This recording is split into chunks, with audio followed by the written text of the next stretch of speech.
So the Toronto Blue Jays are still interested in Framber Valdez as the free agency and trade dominoes continue to stack. So the Toronto Blue Jays are still interested in Framber Valdez as the free agency and trade dominoes start to stack. This guy hangs out and is garnering heavy interest as one of the premier southpaws on the market. In this video, we're discussing the details behind what a signing could look like here, what Framber is good at, and what we may have to watch out for if he dons a Blue Jays jersey in the near future. Here are the strict details on Valdez. 32-year-old, 5'11", 230-pound southpaw, whose contract with the Astros, his most recent team, is up. So he's a free agent. His body of work looks like this. Over 1,000 innings pitched in his career, earned run average in the low threes over that time, and overall has a pretty reliable arm. Does a signing like this even make sense, though?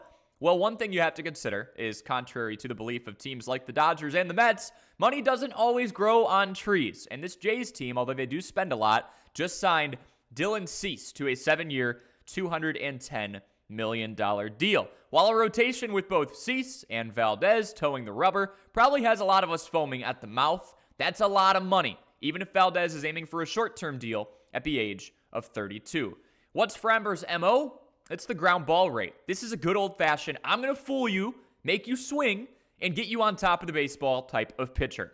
He primarily utilizes that sinker with a decent amount of arm side ride on it, but don't sleep on his curveball. That's the secondary offering that falls off the table and generates a lot of those rollover ground balls that we see. You see here, he's in the top 3 percentile of ground ball rate among big league pitchers per Baseball Savant. And right next to that stat is an important and related metric, hard hit percentage. It's hard to sweet spot a baseball when you can't get under it, or at least generate a line drive hit. Valdez does a great job of burying his pitches and his opposing hitters in the process. Another aspect Valdez and the Blue Jays, if they sign him, can hang their hat on, he is going to be available. I used the word reliable earlier on in this video too. A bit of a late bloomer, not locking down a full-time starting job in the league until his age 27 season, but better late than never, as the cliche goes.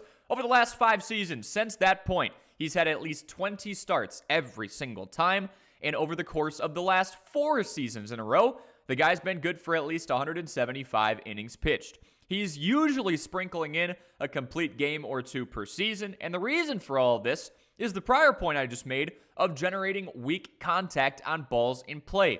Strikeout pitchers, they're great, and they're real fun, but they have to throw at least 3 pitches per at-bat to go that route. Valdez creates the illusion, especially early in counts, of a hittable baseball. Gets a batter to commit, and then they misjudge the timing or the location and are just a tick off, and that is all the difference in the world between a home run, 450 feet, and a ground ball to shortstop.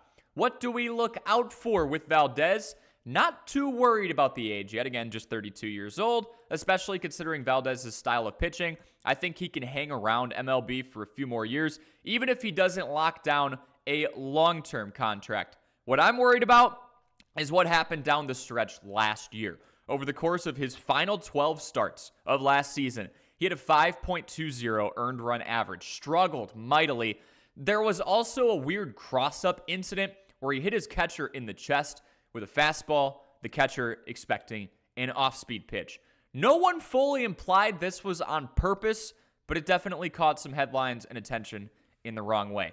Overall, if the market lends itself to Valdez in the form of some 1 or 2 year deals and the AAV is at least respectable, I could see the Jays being in the mix. Committing long-term with a high AAV, and they may be off the table, and you could have the big bad Dodgers or the Mets sweeping in and taking him off the free agency market simply because they can. If you enjoy videos like this and feel like you learned a thing or two about Framber Valdez, make sure you leave a like, subscribe on the YouTube channel, and we will catch you in the next video.